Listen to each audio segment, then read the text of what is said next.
Formal education is really important. Yes.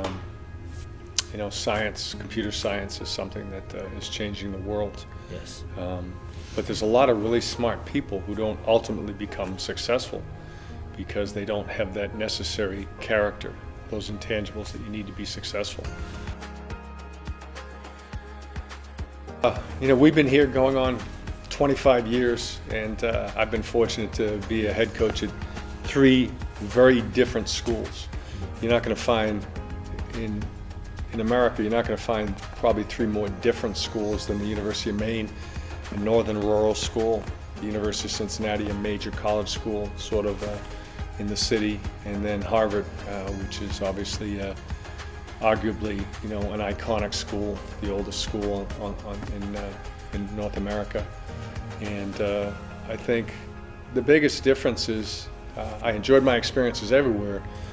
The biggest difference with the kids at Harvard than other kids I've dealt with in general would be just the character, the intangibles. And obviously there's a great deal of analytics you utilize to evaluate recruits, evaluate student athletes, what their physical skills are, how well they do on video, their transcripts, what they've done with their grades, how smart they are. But the big one that we try to interpret, we try to evaluate is their character, the intangible skills, the things you can't necessarily measure. I think to a great extent how talented you are, how smart you are is a bit predestined. It's genetics. You are what you are. Your character is what you choose to be, and Cheng's a great example of that. But we look for kids who have those great intangibles, and not just someone who's going to represent his community or represent our team or represent Harvard University well. Those things are important, but the ones who are self-motivated, the ones who are driven in a positive way, the ones who have that great work ethic, and maybe most importantly, the ones who have that great resiliency. When they suffer a setback, when they suffer adversity, they find a way to just keep fighting through that to reach their goals. And again, I think Cheng's a great example of that. He came from very tough circumstances, comes to America, can't speak a word of English. How does a kid like that end up playing Division I college football at arguably one of the strongest academic schools on the planet?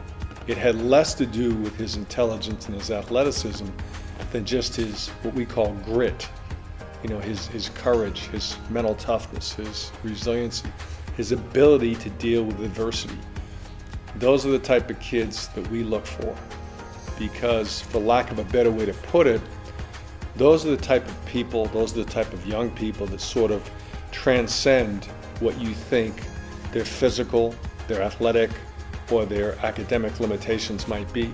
They seem to exceed that just based on will, their will to succeed. And that's the type of education that you get through athletics.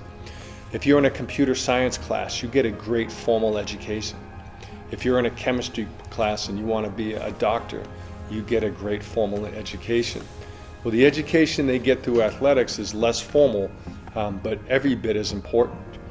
And for many of those student athletes, the most intimate, stimulating, and enjoyable and educational experience they have on our campus is through being an athlete. Why?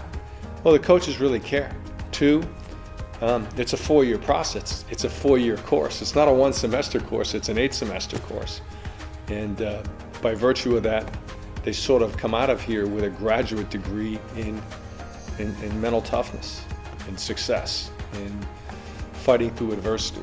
And those are the things that we believe have more of an impact on your life than just formal education or what talent you have. Well, I think what it comes down to is we all do a good job recruiting, going out through this vast country to find the best student athletes we can. At the end of the day, though, we don't necessarily make bets on what their transcript says, what their grades are, even though that's very important. When we watch their video, because everybody has a video these days, to show them playing game after game after game, you evaluate that. And those things are important.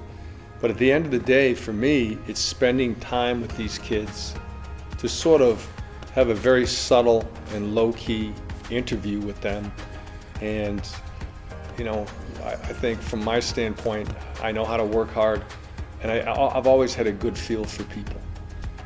From the friends I made when I was very little, who are still my friends today, to the person I married, my wife Martha, to the 1,000 kids I've recruited as a Division I head coach over the last 30 years, to the 50, 70, 80 coaches that I've hired over the course of my career, 3 of which have become NFL head coaches.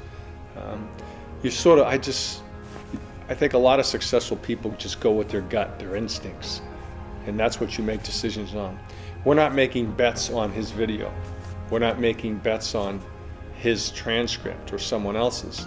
We're making bets on the person, who they are, and so much of that is what's in here.